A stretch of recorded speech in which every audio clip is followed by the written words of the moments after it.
Terima kasih pemirsa, Anda masih bersama kami dalam Berita Papua. Untuk Anda yang baru bergabung, kami akan menyajikan kembali 3 berita utama hari ini.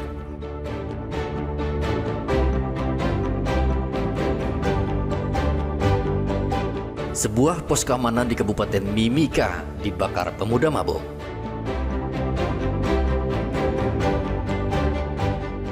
Tiga pemuda mabuk diringkus polisi karena menganiaya seorang pemuda.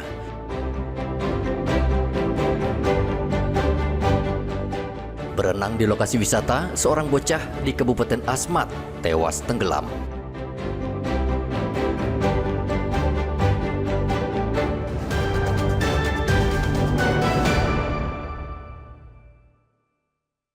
Kemudian dari hasil pencarian selama 4 hari setelah ada informasi, Polresta Jayapura Kota hingga kini masih menyelidiki tewasnya seorang anak di Koya Barat pada hari Rabu lalu.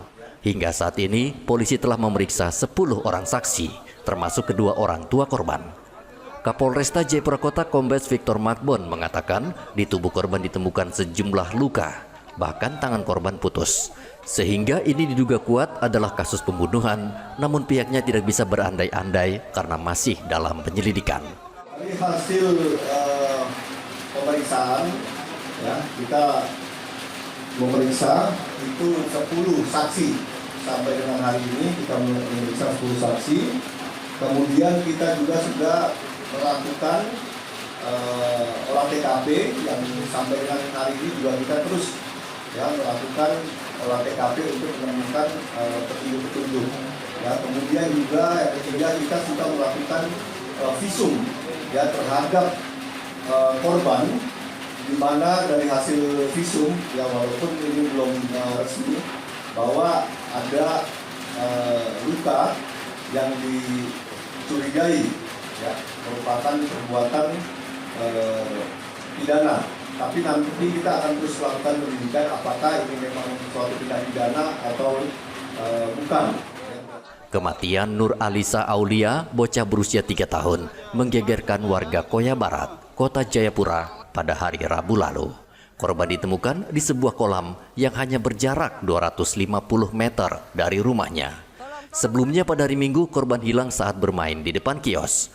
Korban kemudian dicari, namun pada hari keempat ditemukan sudah tewas mengambang di kolam. Kematian Nur Alisa tentunya menjadi peringatan bagi setiap orang tua agar selalu mengawasi anaknya. Arthur melaporkan dari Kota Jayapura, Papua.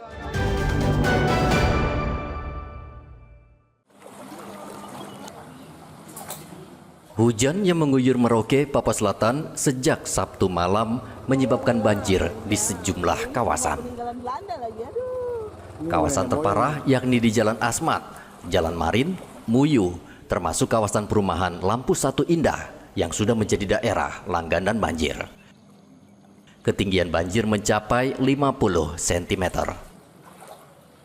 Warga tidak bisa berbuat apa-apa karena rumahnya hanya 1 tingkat, sehingga sejumlah barang di dalam rumah terendam banjir. Warga berharap pemerintah membantu mereka dengan cara membuat drainase sehingga aliran air mengalir ke lokasi yang rendah. Jam 2 Bu ya. Nah ini memang sudah sering seperti ini Bu? Sudah sering, ini terparah ini. Ketinggiannya sampai berapa? Bisa sampai waktu itu sampai bisa 2 hari. 2 hari Bu ya. Turunnya air. Nah kalau untuk pembenahan yang dilakukan oleh Pemda, apa sudah pernah dilakukan? Belum pernah sampai dengan saat ini ya? Saat ini. Makanya kita minta Pemda untuk turun tangan coba. Karena ini rumah kami bayar pajak, bayar sewa rumah. Cobalah. Artinya ada kontribusi ke Pemda ya? Ada kontribusi, karena dalam undang-undang kan jelas. Banjir di kawasan ini juga akan surut dengan sendirinya, tergantung kapan hujan berhenti. Muhammad Ridwan melaporkan dari Merauke, Papua Selatan.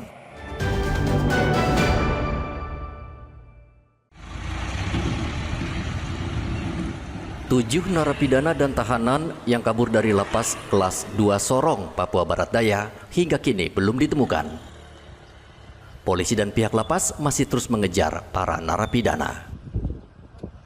Kapolresta Sorong Kota Kombes Hapi Perdana mengatakan pihaknya telah menyebarkan data tahanan dan napi yang kabur di sejumlah pintu keluar kota Sorong, seperti pelabuhan, bandara, dan perbatasan antar kabupaten.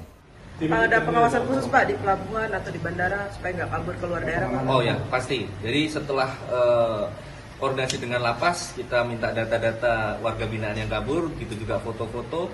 Kemudian nanti akan kita sebarkan di beberapa pintu keluar Kota Sorong, baik itu pelabuhan, bandara maupun jalan-jalan lain yang menuju keluar Kota Sorong. 7 napi dan tahanan kabur saat Lebaran kedua atau 1 April. 7 napi dan tahanan itu menjebol tembok yang sudah rapuh karena banjir menggunakan sendok. Tahun lalu di lapas kelas 2 Sorong ini juga dijebol oleh 53 napi dan tahanan.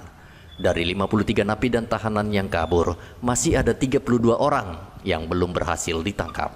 Bambang melaporkan dari Kota Sorong, Papua Barat Daya.